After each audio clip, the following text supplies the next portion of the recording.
কুষ্টিয়া দৌলতপুরে বিএনপির রাষ্ট্র সংস্কারের ৩১ দফা বাস্তবায়নের লক্ষ্যে লিফলেট বিতরণ করেছেন কৃষক দলের কেন্দ্রীয় কমিটির সহ সম্পাদক আখতারুজ্জামান সজল।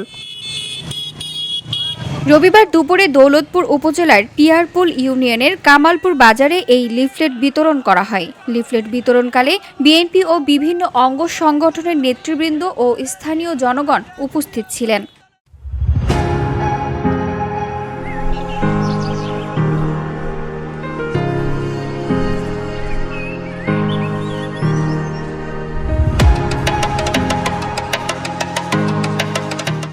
তারুণের প্রথম ভোট ধানের শীষের পক্ষে হোক, এই স্লোগানকে সামনে রেখে ৩১ দফার প্রচারণা চালান তিনি। এ সময় উপস্থিত ছিলেন জেলা কৃষক দলের সদস্য মামুনুর রশিদ, শফিকুল ইসলাম, উপজেলা ছাত্র দলের সিনিয়র যুগ্ম আহ্বায়ক বেলাল হোসেন, ব্যবসায়ী নুরুল ইসলাম, জেলা কৃষক দলের সদস্য খোকন আলী, দৌলতপুর থানা কৃষক দলের সদস্য মিজানুর রহমান মিজানুর সহ অন্যান্যরা। VOD Bangla news desk.